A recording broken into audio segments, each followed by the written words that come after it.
ফাহিম ও ফারহান দুই ভাই।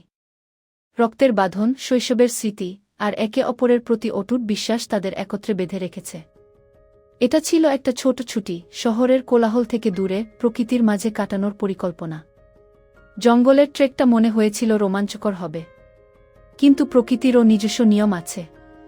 আর এই পুরনো জঙ্গলের গভীরে তারা ছিল শুধুই শিকার।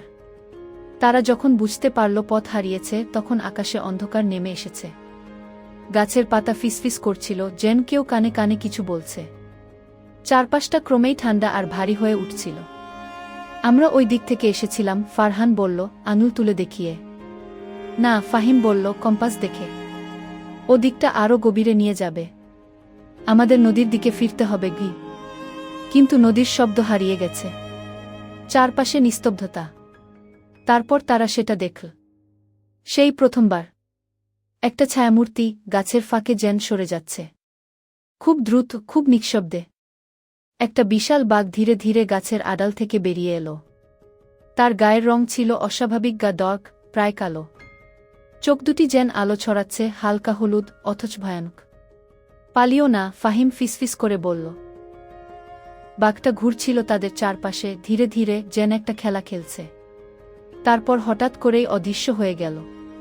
এটা স্বাভাবিক বাঘ না, ফারহান কাঁপা কণ্ঠে বলল। চলো এখান থেকে, ফাহিম বলল।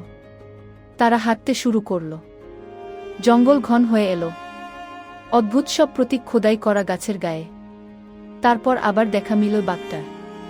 সামনে, পাশে, পেছনে, যেন চারপাশে ঘিরে ফেলেছে। একটা পুরনো মন্দিরের সামনে এসে দাঁড়াল তারা। অর্ধভাঙা। ভেতরে একটা বাঘমুখ দেবতার মূর্তি, চোখ উপড়ানো, মুখ যেন নীরব আর্তনাদে খোলা। এই জায়গাটা অভিশপ্ত, ফারহান বলল। একটা ঘর খুঁজে পায় তারা। ভেতরে আঁচড়ের দাগ, পুরনো রক্ত। হাত পড়ে আছে, মানুষের হাত।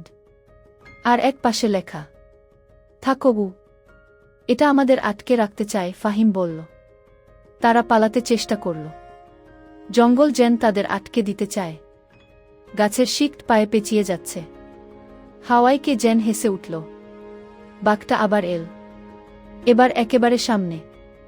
মুখটা খুলে গেল অস্বাভাবিকভাবে। দাঁতের সারি, মানুষের দাঁত। তারা দৌড়ে পালাতে লাগল। অবশেষে ফাহিম পড়ে গেল। ফারহান ফিরে এল তাকে তুলতে, কিন্তু বাঘটা তখনই তাদের সামনে। এবার বাঘটা বদলাতে শুরু করল। হাত ভাঙার শব্দ। শরীর ঘুরে মানুষ দৃশ কিছু একটাই রূপ নিচ্ছে। বাঘটা কথা বলল। শব্দগুলো অজানা। কিন্তু তারা বুঝতে পারল। এ শুধু শিকার নয়। এটা একটা বেছে নেওয়া। এক ভাইকে ছাড়তে হবে। আরেকজন বাঁচবে, অভিশাপ নিয়ে। ফারহান বেছে নিল। ফাহিমের দিকে তাকিয়ে চিৎকার করে উঠল। কিন্তু তখন দেরি হয়ে গেছে।